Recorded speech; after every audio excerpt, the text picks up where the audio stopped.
From communist Czechoslovakia to building an award-winning estate agency in the UK, from factory floors to firewalking, from domestic abuse and unimaginable family tragedy to actually Oxford University and finding inner peace.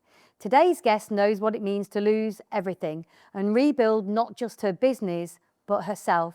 Sharka Wild's story isn't just about manifestation, it's about surrender. It's about learning that sometimes the universe doesn't give you what you want, it gives you what you need to grow. She's lived through abuse, betrayal, suicide loss, recession, and reinvention. And instead of breaking, she chose awakening. So the question today is, when life shatters your plans, what do you do next? This is a story about resilience, intuition, entrepreneurship, and the power of surrender.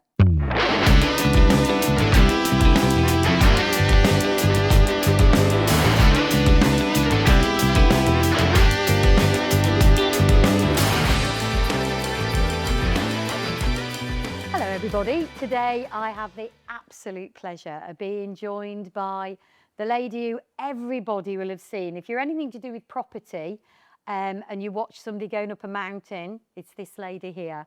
So Sharka is here with me today and it's an absolute pleasure because you're only, of course, just off your expedition to a mountain that no one ever knows how to pronounce.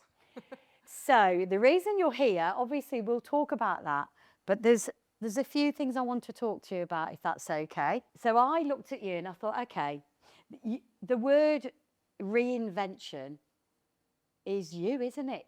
It was made for you. If you look at the word reinvention and then we start talking about you, you're incredible, okay? So do you mind if I take you back? You were born Czechoslovakia. Yes. You obviously were not called Sharka Wild. No. What is your name? My name is Sharka. That's my Oh, name. okay. It is Sharka. Yeah. Okay. And the surname is Naivertova. So it's as difficult as the Mount Aconcagua that I just came back. So my surname was Naivertova. And at some point, I decided to change it by deed poll. So Wild is... Is that when you came back to, when you came to the UK or I before? changed the name only in 2017. Because I found it really hard in the property business when I was going on valuations, sending valuation letters, answering the phone. I found it very, very hard. And then I took advice from somebody and somebody told me, have you ever thought about anglicizing your name? And I said, oh yes, many, many times. And I was thinking about it and then I decided to do it. There is actually a story why I'm Sharka Wild. Go on then. So Wild Sharka is a mythological person in Czech Republic. If you Googled Wild Sharka, there is also a suburbia in Prague called Wild Sharka. And Wild Sharka was actually a female fighter. She was warrior. She was being leader of a female warrior group in the ancient history. And it's a well-known story. And so when I was choosing the name, the surname, I wanted to have nice, crisp, short, anglicized surname. And that year we were just rehearsing because I used to play theater when I was young as a hobby. As well, just as something else in your just back catalogue of things that you've done. Yeah. As a hobby with friends, and we were basically rehearsing this like parody about the wild shark, and I'm like, I'll be Sharka Wild. So you have Sarah in your professional life. Yeah. Is that because people don't know how to say Sharka, Sarah? Yes. I kind of was thinking if I'm changing the name, I will go with full shabang and I will also just create middle name. So if people want to call me, I prefer to be called Sharka, but if people see Sharka Sarah Wild and they call me Sarah, they don't feel embarrassed that they can't pronounce my name. Because I can't. I mean, to be honest, that's why I asked you, because there are people, me, who calls you Sarka, and that's not your name, is it? It's Sharka. It's Sharka. As in a shark. Well, you know, my friend Mike calls me Sharks. So. Yeah. So yes, it's Sharka. It's basically pronounces like with shark with a at the end. There That's you how go. they I've pronounce cleared right. that one up for everybody that's in the Yes. same boat as me.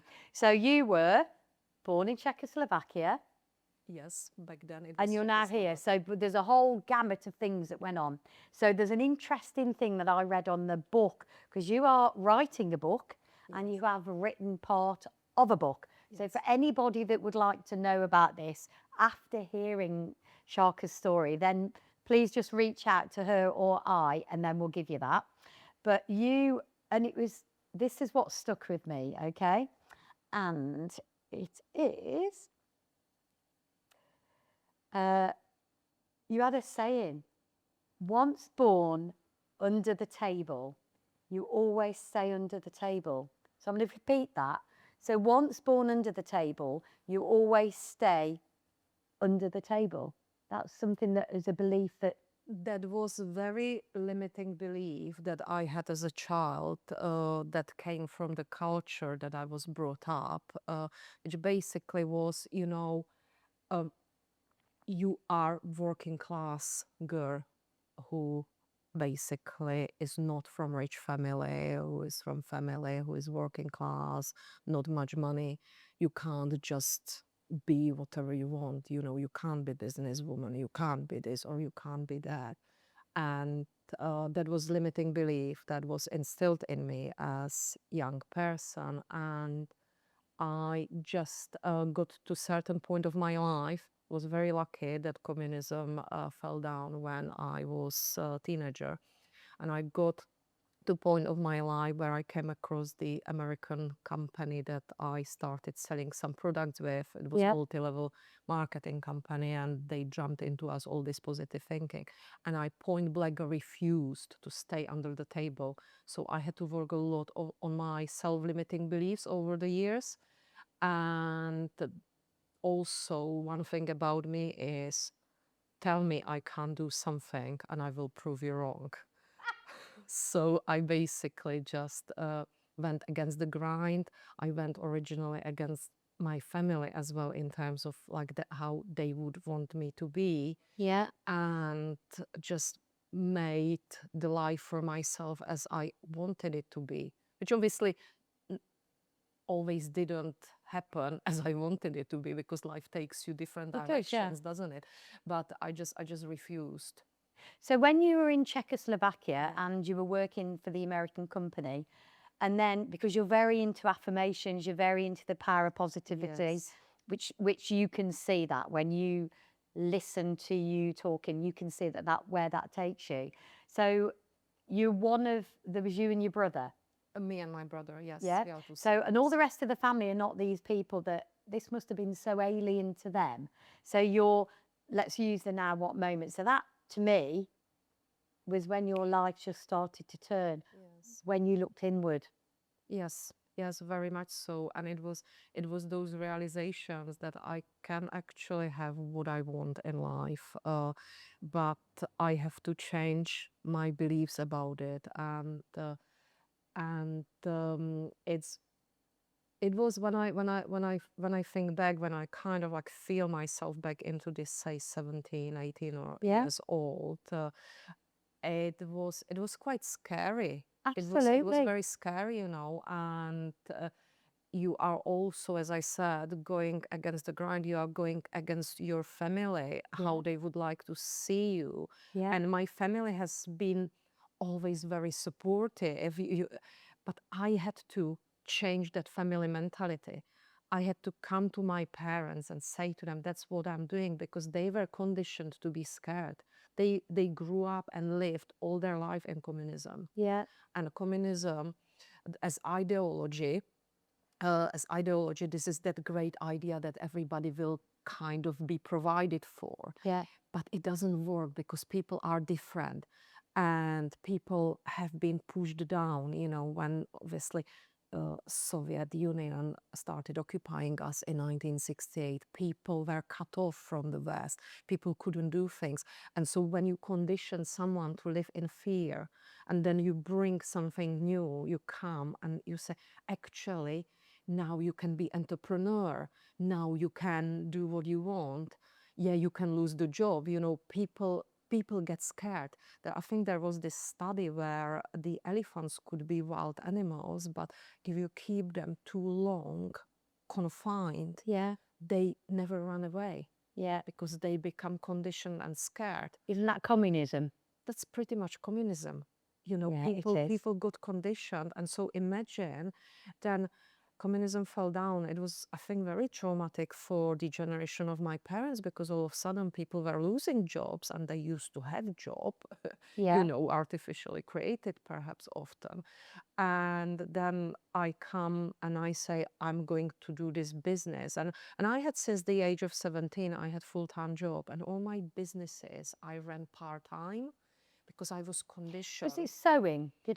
Were you sewing I'm at actually, 17? yes, I've been sewing since probably the age of 13 or 12, or I used to sew for the dolls, then for myself. Yeah. My mom used to have sewing machine and she wouldn't want me to use it. So whenever she went to work, I got up early. Like I would get up, my mom left at 6 a.m. for work. So I would get up and I would secretly sew on her sewing machine until I broke it. She almost gosh. killed me. Anyway, so I was a grade student and I decided, you know, I can't go to university or anything like that. I just need to earn money. I need to get out. So I basically just went at the age of 14, took up apprenticeship as dressmaker. So I'm trained dressmaker. I used to design clothes. You know, you would come to me, you would say, look, I want the dress. I would help you to choose the fabric, do the design, do the pattern grading, make you clothes. So yes, I was then working from the age of 17 in factory and garment manufacturing. Wow. So you got out of that. So Yeah. you've got out of from being a dressmaker. Yeah. How old were you then? I was actually working in the factory for about 10 years until I left for England. But I had quite steep career progression. I was the manager at the age of 20, and then after 18, I started piling all these businesses, you Yeah. know. So obviously I was, and that all came from selling those products for that American company. That gave you the self-belief. Yes, All about yes, belief, yes, isn't yes. it? So I set up that little sideline business along selling those cosmetics and everything as a makeup artist. I did some qualifications for that, and I think the life-changing thing was I became friends with a lady who was an estate agent when I was Is buying this my. the lady on holiday? In Yes. Tenerife. Uh, Was it Tenerife? Where did you go? no, we went to Zakynthos actually, but we became friends when I was buying a flat at the age of 18, and then we had quite a lot of fun partying around as you do when Were you you're in 18. Czechoslovakia? Yeah, yeah, yeah. And she was estate agent. I'm thinking, I'm working 6 months so hard in the factory, you know, she is an estate agent, you know, she's making really good money. Yeah, but hang on a minute. You'd bought a property Yeah, at 18. yeah, yeah, yeah. How did that happen? Well, you know, I would be lying if I said that I bought it. It was my father who Who cares? supported me, you know. So yeah, I bought the property when In I your was name? 18. In my name. There you go. Yes, yes. No, actually, I'm sorry, I wasn't 18. I think I was 19 or 20. I think around that sort of time. I bought a property. I became friends with the estate agent, and the rest is history. So we used to do a bit of trading aside. So I would have my full-time job, few my part-time activities, and then I would do the property flips since the age of 21, 22. So did you do them, physically do them with her? Yeah. Fantastic. Yeah, yeah. So basically, I would buy the property. She would line up the buyer. We would just either tart it up or just buy it cheaper and flog it. Fantastic. And I didn't know it was called trading.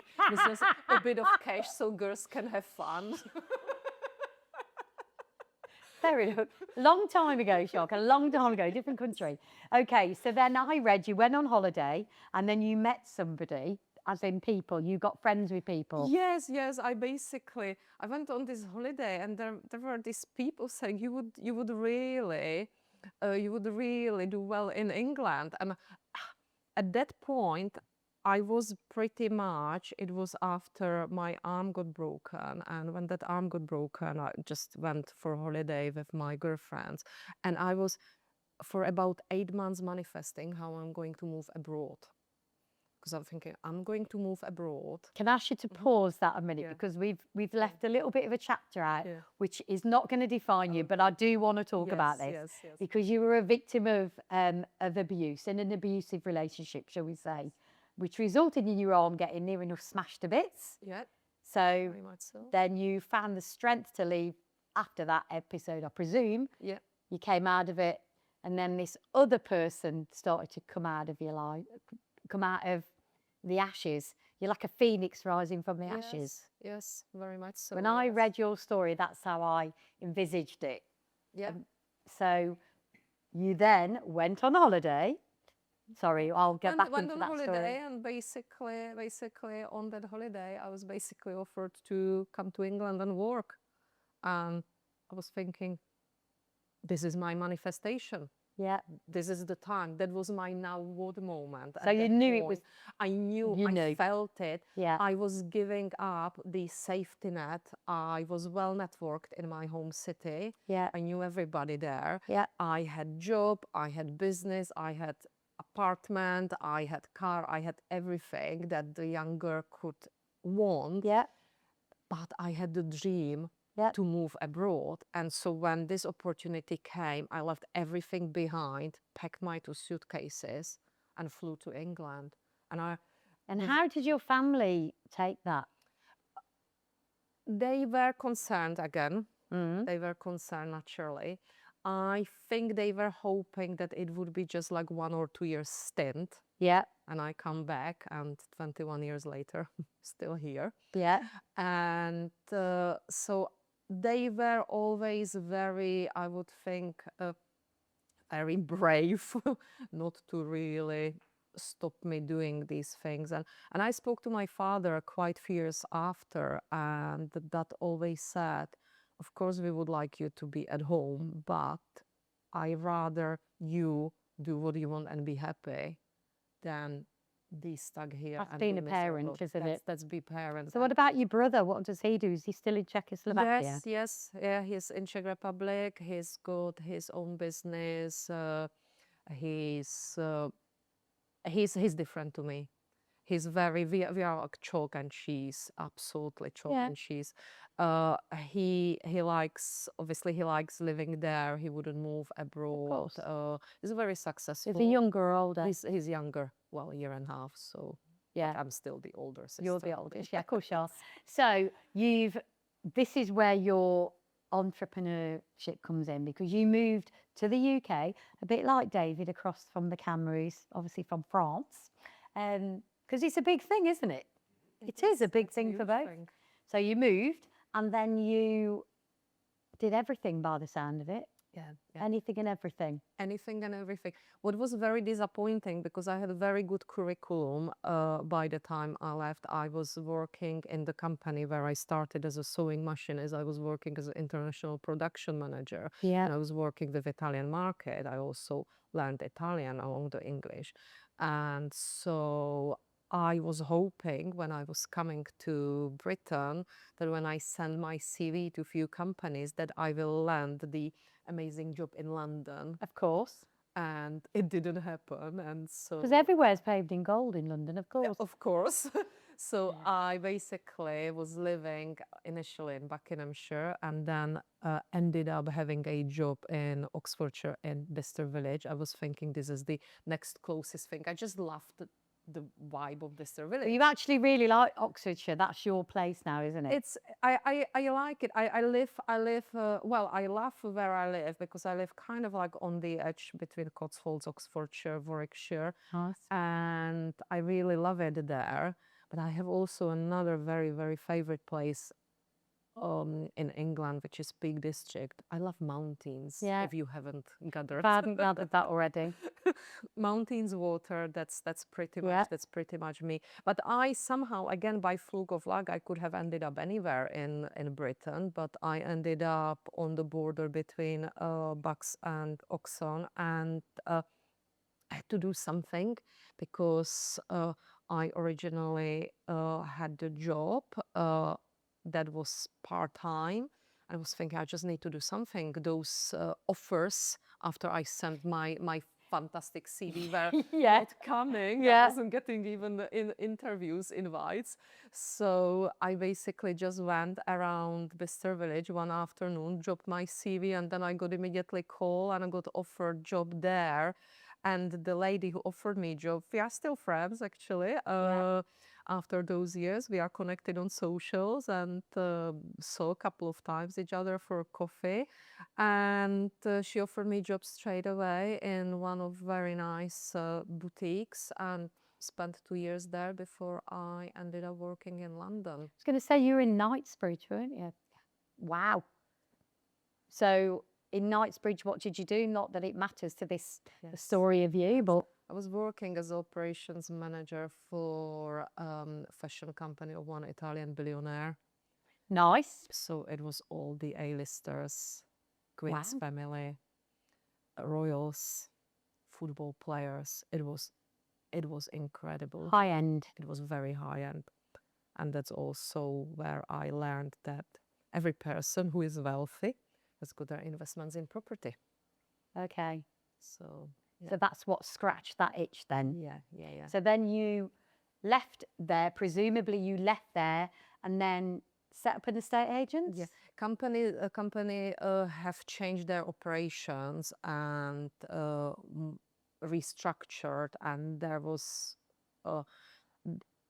a possibility for me that I could go to Italy, which originally I always wanted to. I Yeah. wanted to stay a few years in Britain and then go and live and work in Italy.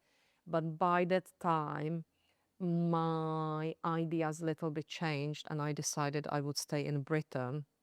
And so I left the company and I decided that I would start investing. So I invested in properties. So I've been landlord for all the time, and started working with investment companies freelance. But I did it all in recession, which wasn't particularly the best time. Yeah. No, in So, fact, you know what? It's probably the best time. it probably it was with hindsight, Yeah. but it wasn't at the same time, and because I didn't have experience, I didn't have contacts. You remember, I was in the country for only, I think, 3-4 years.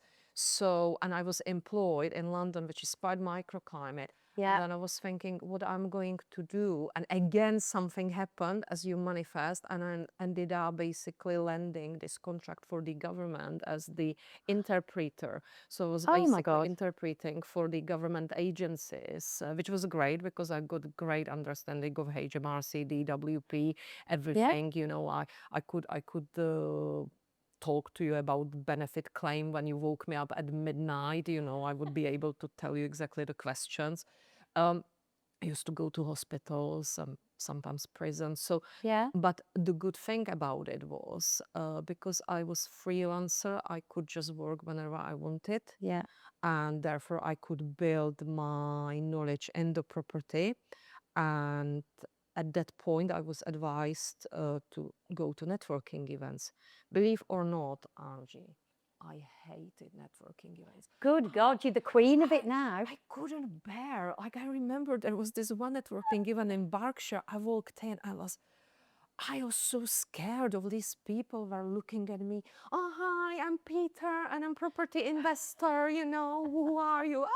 I'm like, oh my goodness, like what I'm doing here. I hated it. But like with everything in life, I basically decided to make habit out of it. Yes. Like, I didn't like it. I wasn't good at it. What is the best thing to do? Just Do do it. it. Just continue doing it. So Yeah. for 2 years, I set myself target to go to one networking event a week, and I attended 100 networking events in 2 years. And some of my best friends now come from those networking events. So I did about 100 property investors networking events in 2 years, and I was gaining experience. Then I set up relocation business, which kind of, with hindsight, and people told me just go and work for estate agency, and I'm like, I'm not going to work for anybody ever. I was a bit stubborn. I probably No. could have. Really? Really? I can't see that in you. No, no. I could have probably gone. I think I would have made my life a little bit easier for Yeah. myself if I actually worked for an estate agency for a couple of years. But I was so stubborn. Relocation business didn't quite like, I earned some money from it, but it wasn't what I expected. And again, one of my property investors friends told me you would make really good estate agent. I said, love to have estate agency because I really want a letting agency because mm, I was landlord and I just felt that I could provide, we all do think that we could provide a service, you know, better and different and all this. And I was thinking, I would love to have estate agency, you know, I would really love to make a difference in the property, but I've got no money, no contacts, Yeah. no experience, nothing. Again, manifestation. Yeah. Basically, when I started talking to people about thinking about setting estate agency, um, I did a personal development course in London, and there was somebody. He said, "I'd like to help you. I've got a estate agency in East London. We manage 500 properties. Give me a ring." Basically, told me what to do. Then I called my friend, and he said, "Oh, Sharka, did you not know that I'm actually coaching estate agents how to set up estate agency? I'll help you as a friend. Want nothing from you." So he became my mentor for quite a while, and then I spoke to, and when I set up estate agency, then I spoke to one of my clients' investors, and he said, "You need to absolutely do it." I said, "Yeah, but I've got no money. I'll lend you some." Wow. So basically, that's how I set up estate agency, because 3 or 4 people told me, "Don't worry, we'll help you. You can do it." But don't you think that in life, the more that you like attracts like, and if you believe it, it will happen. Yeah, And absolutely. people, the universe, whether you're sitting listening to this podcast and thinking, what a load of bollocks, it absolutely works, doesn't it? It works. And you meet people, and then those people were meant to come at this point, but now you are an award-winning estate agent and really, really well thought of, aren't you? Thank you. Well, No, if you say are, so. you are. So you have gone into the world of estate agency. So we're going to go that circle. So then there's other things that have now, you obviously, that's not enough, is it, dear? And I need to look at my notes, so excuse me, because it's not enough for you. And for most people, that would be enough, wouldn't it? To do what Yes. you set out to do without knowing you were going to get there. Okay? So your evolution moves through 3 powerful phases, in my opinion. So I think that you are a person that said, if I visualize it, I can create it. That your unconscious blocks create whatever we fear. Yeah. Unconscious blocks whatever we Yeah. fear. And then we create part of a life and surrender to the rest. And I think that that's where you are. Yeah. Because I think that your dream matters to me and you and your intuition. Yeah. Because you obviously knew that you were good at it, and because you have got a flair, because you're a dressmaker, that takes flair, your colour analysis, flair, all of these things that you have experienced has brought you to that point that you help people now. Yeah. Yeah. And this is, for me, helping people is the biggest thing. In estate agency is not about selling houses. No, it is not. It's people's lives. You often deal with traumatic situations. You know, people die, people get divorced. You know, people lose money, and you end up dealing with those situations. And then people, when they are selling their properties, often because of these situations that may happen in their life, but even if they are just selling because they are upgrading or because something happy happened, like babies on the way, you know, or job relocation, it's still very stressful. And psychologically, like if you look at Maslow's hierarchy of human needs, psychologically, the need for a safe home is one of the basics in life. Of course it is. And if that is impacted by sale, you become irrational. And so you, Yeah. as an estate agent, if you are really passionate about what you do, it's not just about the buck, about money. It's about really helping those people going through one of the most stressful situations, especially in England and Wales, because of the system of buying and Yeah. selling right now. So Yeah, but you've lived a life well lived. Is that the right word? yeah. And I really do believe that. And because of that, you empower people and make them feel that they can take it on and do it. As a person, that's not just about houses. Yeah. That's just you as a person. Because I think you have an innate quality to empower, that radiates out of you. And I know I laughed with you last night when we were talking, and I said, you're just this absolute burst of a person, of colour, of everything, aren't you? You're like a shining star. It's so lovely But of you people to gravitate say towards that. you, though, Thank Sharka. They you. do. They gravitate. So then, from a state agency, and we'll put that to one side now, because you are successful and you run it and it's great. And then all of a sudden, you then start to think about other things you want to tackle. Yeah. So I've read you've done fire walking. Yes. Can we talk about that? Yeah, we can if you want. Yes, I am actually trained master firewalking instructor, which is pretty much I can take people across the fire, across the hot coals, not fire, but hot coals, and I can train others if they want. Why? Why? Why should they do it, and why did you get into it? So firewalking, I never knew actually that anything like firewalking existed. And I was brought to firewalking through personal trauma. Yeah. As you know, I lost my mom to suicide, and it took me about 18 months to. Do you want to talk about that? Shall we talk happy. about that? I'm happy. I know that it may be. I'm happy to talk about it. It doesn't impact me. It doesn't define you as a And person. it doesn't define me. You know, No. I never look at myself as somebody who is bereaved by suicide. You know, it's something that happened. But suicide happens more times in this country alone than anyone will ever care to admit. Absolutely, and it's a really big thing, and it's really important to acknowledge those things what happen, but also what is really important is not to make yourself into a victim of the situation. I agree. And you can always turn it into something really, really positive. So when you had the call, because I mean I am going to skip over it, we've nodded towards it, but I want to talk about the other parts. Yes.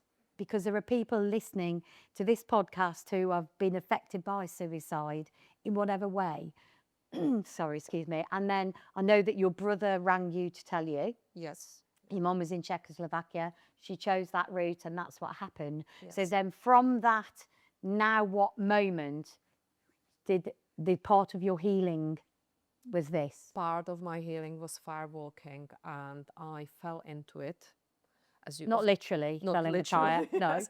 It basically, because I just could not get out of the grief despite of numerous types of counseling. Counseling really helped, especially like CBT at initial stages when you talk about it.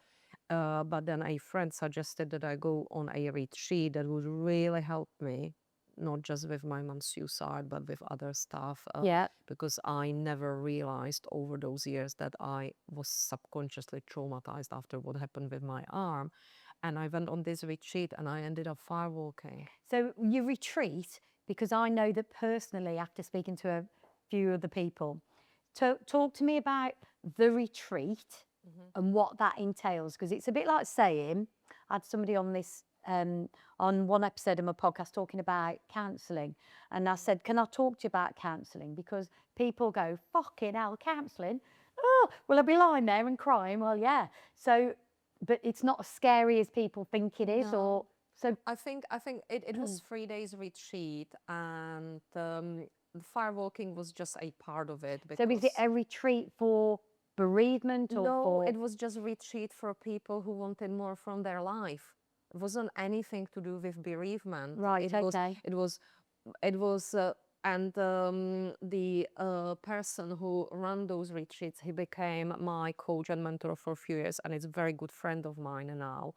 And it's been always focused on business people or anybody really who wants, who has got some sort of block in Okay. the life, whether it's money, relationships, health, bereavement, whatever. And so I went on that retreat, and there were various exercises, and and one of them was, for example, like board break and firewalk, and that's when a kind of like the trauma came out. I can't describe it. It's experiential. Yeah. It's very experiential. Everybody has got different feelings. Firewalking is empowerment exercise, Yeah. but something happens in your body through the physiology and through your mindset when you firewall, and it must have released something Yeah. that helped me heal from bereavement over my mom's suicide. But not only that, I realized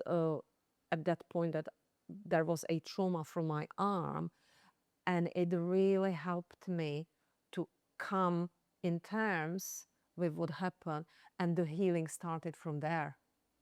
Right. And I basically, that was in 2019, and I firewalked for 3 years, and then in 2022 I went and did the firewalking instructor training, and basically in last 4 years I've completed also my master firewalker, and been firewalking and leading seminars, and doing this just obviously to empower others, and it gives me a lot as well. Because I think that listening to your story, very particularly during your early years, I can understand why that was within you. It's obviously released.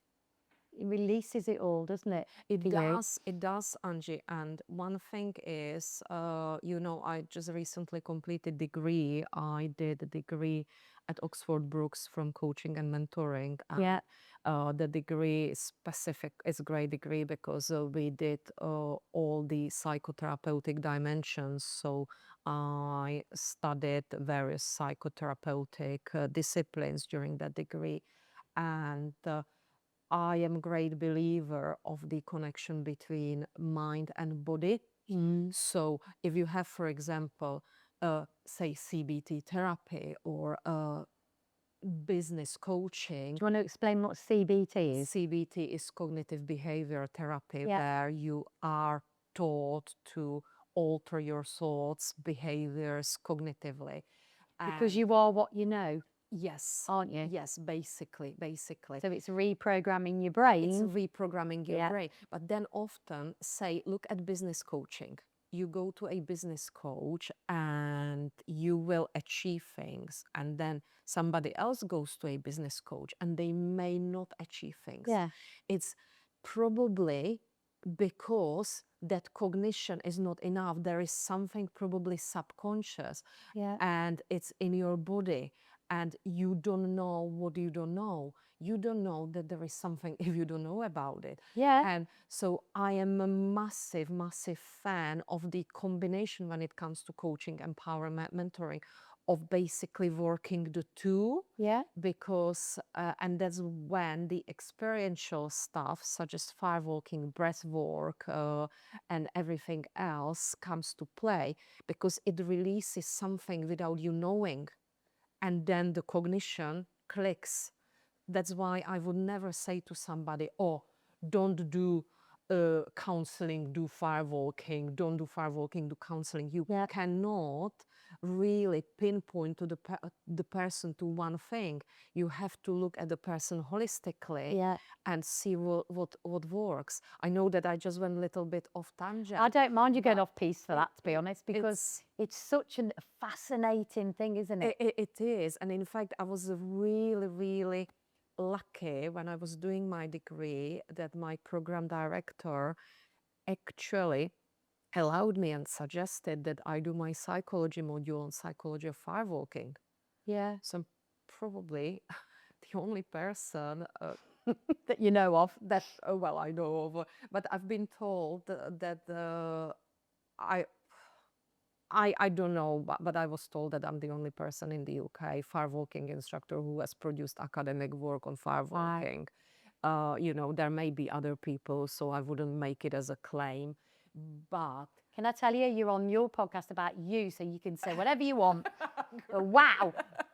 and see, I don't like saying these things because it sounds a little bit like bragging, you know, but Yeah, there's no bragging things here. You're just saying and stating facts, yes, aren't you? You're yes, stating facts, which is yes. fantastic for me. And you know, and if somebody knows somebody else, please get in touch, you know. Don't bother getting in touch. So you did so you've done your firewalking, and I feel as though I'm skipping, but because there's a reason I wanted to have you on this podcast, because you took on something which is ridiculous. Yes. Ridiculous. So for anybody that doesn't know Sharka, can you explain what you did and why you wanted to do it? Are you talking about my latest expedition? Your latest expedition, because there's going to be more to come. So yes, I decided that I would climb the tallest mountain of South America, and actually it's a tallest mountain outside of Himalayas. So it's not tallest in the world, but tallest in the world outside of Himalayas. And I know it starts with an A. It starts with A. It's called Aconcagua. Whatever, yeah. Whatever. And it's a beast of mountain. The mountain is really tough, not only, it's 7,000 meters high, 6,961, but it's tough because of the climate, and the conditions are really harsh there. But I think that not only is it, we've had an unprecedented, mad climate going on, haven't we, over the last few months? Yeah, and to be honest with you, what I've been told, that this year the mountain has been extremely hostile. Yeah. Extremely hostile, and I think that has caused, obviously, what happened on Aconcagua.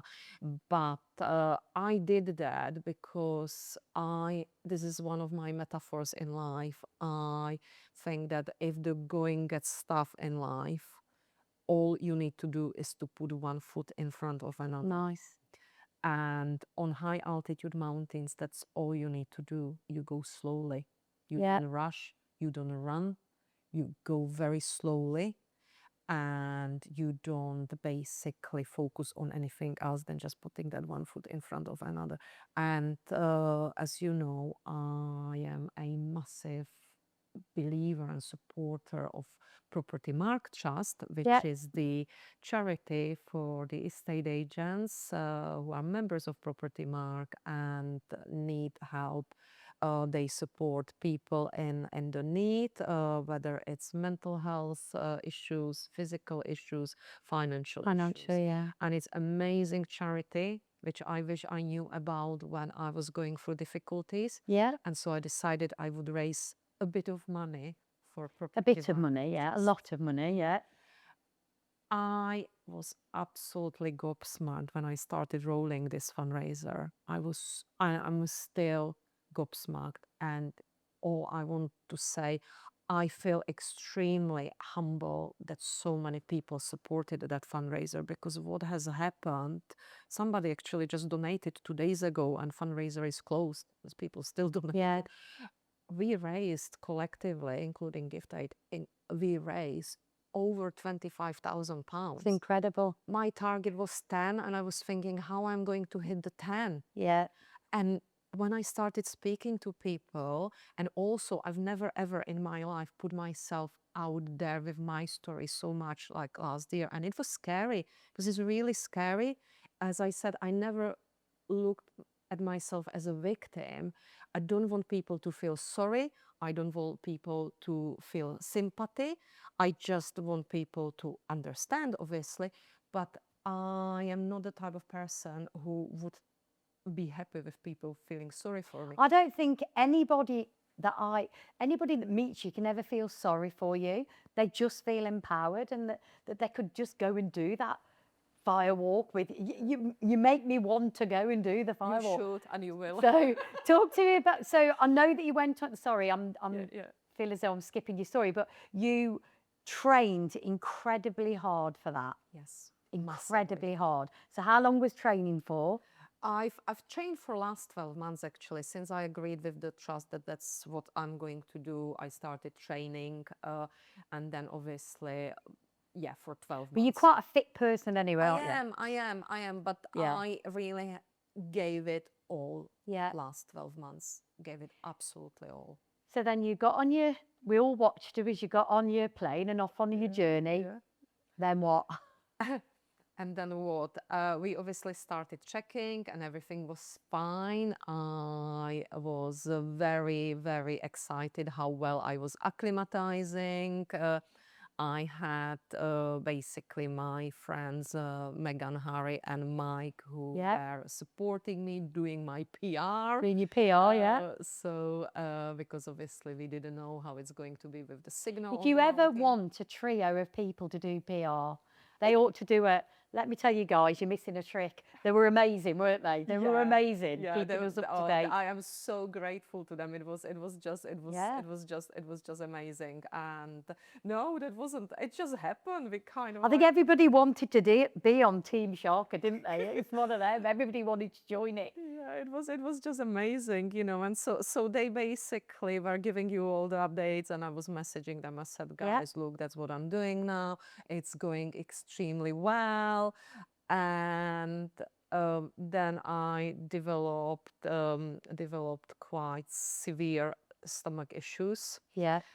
Which again I managed quite well, and we got to base camp. Everything was fine. And then when we went to Camp 1, because you had base camp, and then you had Camp 1, Camp 2, and Camp 3 between base camp and summit. And basically went to bed one night and I could hear gargling, crackling noise in my throat. And I'm like, oh, gosh, that doesn't sound really good. Anyway, I did speak to our leader. We agreed that I looked okay. Everything seemed to be fine. I went to bed, went to Camp 1, and I really struggled. I actually thought I had probably stroke because Oh my God. I had pain in my left side. I couldn't really walk properly. It was very challenging, and I then had to, on the way down, made it to the camp. On the way down, we had to split, and I was walking with the leader, and I'm like, this is not right. I've been to high altitude. So, Yeah. and I know what is altitude sickness as well. You know, I wasn't having any AMS or anything like No. that, you know, and I couldn't even walk down the hill. I was thinking, I can't even get down this bloody hill. And I was thinking, how I'm going to get to base camp? I really don't want to die here, you know. Yeah. And I was thinking, wow, if they have to get helicopter, how they are going to get it up the hill? Hill was like that. And I was thinking they probably will have to fly it up and then just put the ropes and tie me on the ropes. I was thinking, no, Sharka, you've got to get down. Is this you internally having that discussion with yourself? It was my talk. I said, Sharka, don't worry about it. You get yourself down, and if you fall at the base camp on the floor, they can pick you up, you know, and put you on the stretcher or whatever. So and I basically was, every few steps I was telling the leader, I said to him, look, don't worry. Just give me, I just need to take a breath. Don't worry, don't worry. And then he was obviously concerned, but as a leader, he can't show you that he's concerned. And I said to him, don't worry, it will all come good. Something positive will come out of that. Don't you worry. And he was looking at me, he was thinking, oh, she's got probably also haze because now she's hallucinating. How long did it take you to get down? I think probably, it wasn't, because it was only like 3 kilometers. It wasn't that, but I think a couple of hours, because I just pulled it.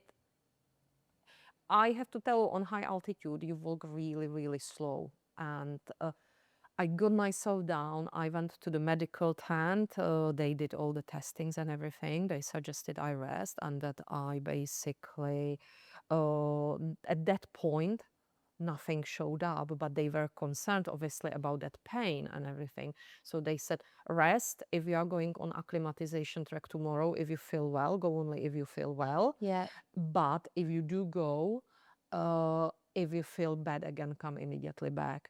So I woke up, I felt better. I went on the acclimatization check and I had to come back. And I remember I basically went to the tent. So all the shabang again, all the checks, ECG and everything. And then she said, we need to speak to other doctors. So I'm sitting in the tent, in the medical tent. And then the doctor comes back and saying, you've got to come down. And I'm like, when? Like maybe tomorrow, you know, it was about Yeah. about 5:30 in the evening. She said, now. Why? I'm like, what do you mean now? And she said, you've got to come down now because you could be in my danger. It's dangerous. Basically, they diagnosed me with this acute pulmonary edema, which is effectively your lungs start filling with liquid. And Could you hear it? Could you I- feel it? Could you? I could, well, as I said, when I was falling asleep that night before, I could hear this like crackling gurgling. and gurgling. But thing is, with HAPE, it comes really quickly onto you. So God, it's making me go under. you kind of like, you have first the symptoms that I have, but if you ignore them, you know, you can actually die because then you start, the lungs just start filling with water. Yeah. Basically. And the only solution for this is to bring you down. Yeah. You know, once they bring you down, you know, then you come back to normal. Obviously, they brought me down. I had to go on oxygen. I spent night in hospital. So how did you get down? By helicopter. So they came base camp, picked you Basically, up and took you yeah, down. they told me 5:30 that I'm going down, and at 7 I was sitting on heli. Basically. Okay. So the guys from my team packed me up. It was a little bit like from Top Gun because I had that fundraising flag, and one of my teammates, Andy, he was, Sharka, you need to give me that flag. And I said, a flag is in the rucksack by heli.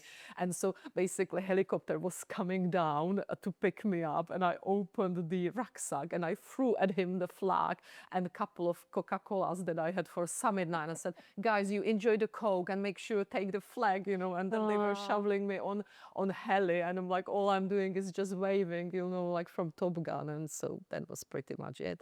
I was taken down. The ambulance was waiting for me down there. They plugged me on oxygen, took me to the nearest hospital, found out my SATs were still too low after being 2 hours in hospital. Wow. So they shoveled me onto another ambulance and then drove me 2 hours on ambulance to Mendoza Hospital.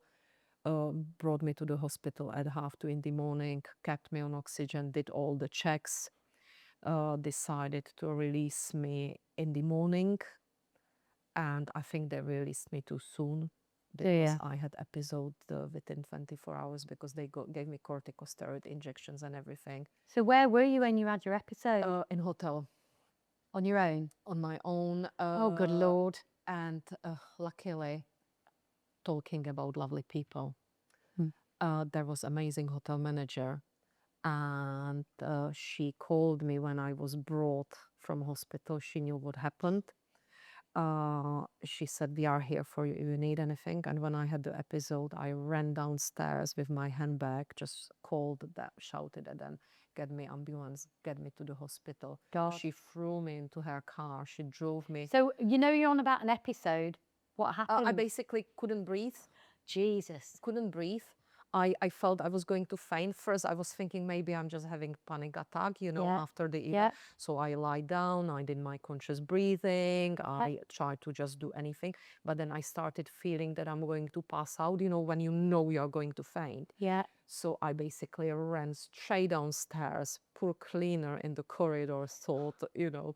Anyway, the hotel manager threw me into her car and drove through Mendoza like gangster to take me to the hospital, took me to the hospital, same shebang again, all the tests, and basically then they decided to leave me there. However, she took me to a private hospital and my insurance claim was still not being processed. And then they wanted £10,000 deposit for overnight stay. Gosh. So I said, no, I can't because obviously my claim is not being processed. I was chasing my insurer in the UK, which is another story.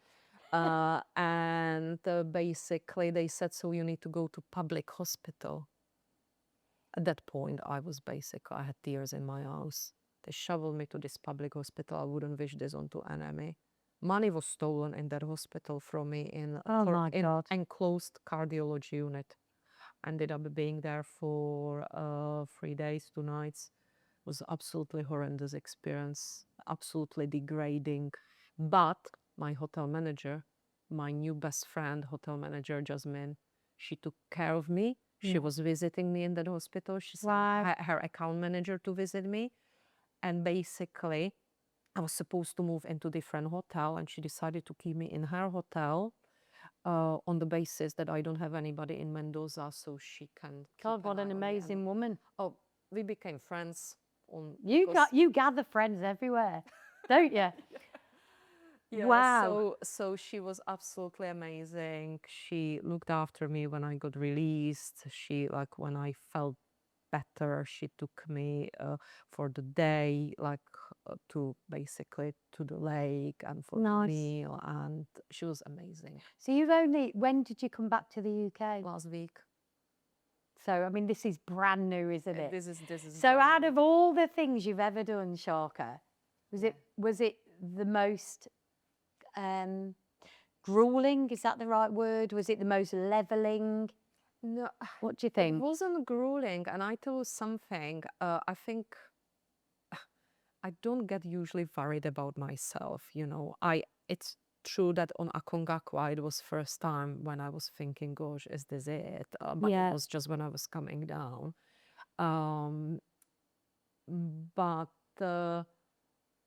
I wouldn't call it grueling. It was amazing experience, and I will really repeat it. It was amazing experience. I regret nothing.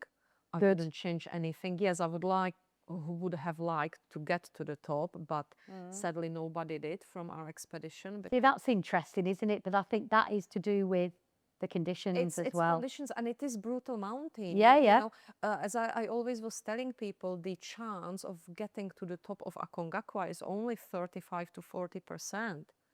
And See, that's incredible. I was like, I am going to be one who gets there. But it's the same like with awards. Like, have you ever gone and won Estas first time around? Many people haven't, You go second time, you get third time, Yeah, you yeah. get fourth time, Yeah. So it's the same thing. When I have gone through basically analyzing and reanalyzing what happened and what could I have done differently, there's nothing I could have done differently. No. I was well trained, prepared and ready, and it was just very unlucky that I got such life-threatening condition that basically if I stayed on that mountain, that would be ego and I would have died. So, I have come down, I have listened to the medics, and often people who die from these conditions is when they ignore the advice. Yeah, yeah. So I've done quite a lot of things, I've been to Himalayas, I've done Kilimanjaro, other things. This mountain was completely different beast. And if you were to ask me, would I go again?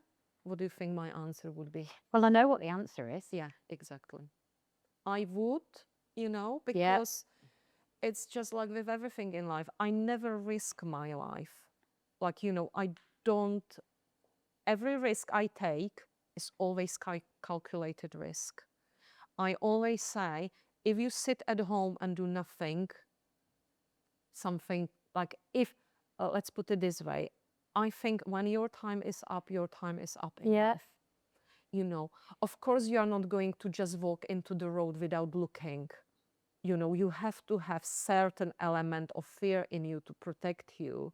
But if you are not living your life to full. God, you need to say that to that camera, Sharka, because that is so important for people to hear. So I personally think if you do not live your life to full, that you haven't lived your life. Yeah. I never ever risk my life recklessly, but I take calculated risks in life, and I always would live my life to full. Because when your time is up, your time is up. You don't know.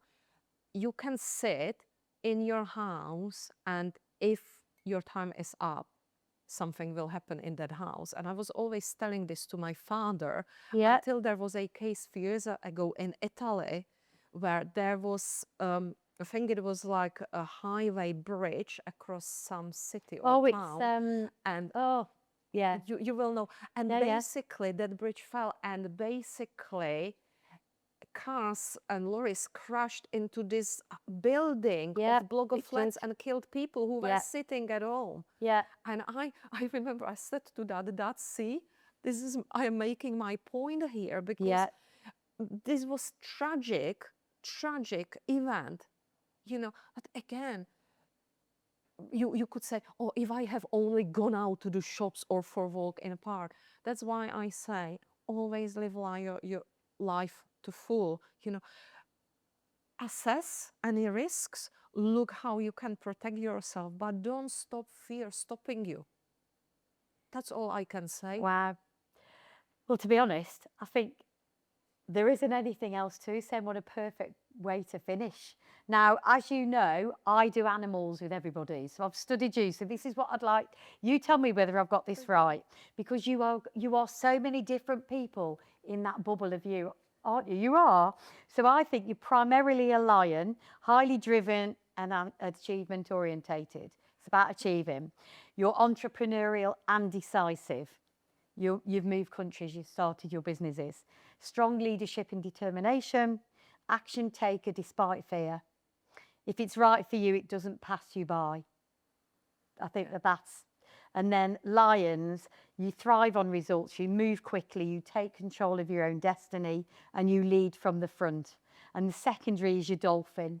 You've got deep empathy with people. I think that's quite obvious by the people that I know and you know that attract to you, and they all love you. Spiritual development is a dolphin. Coaching, mentoring, supporting others. Emotional intelligence growth, and focus on healing and alignment. Yeah.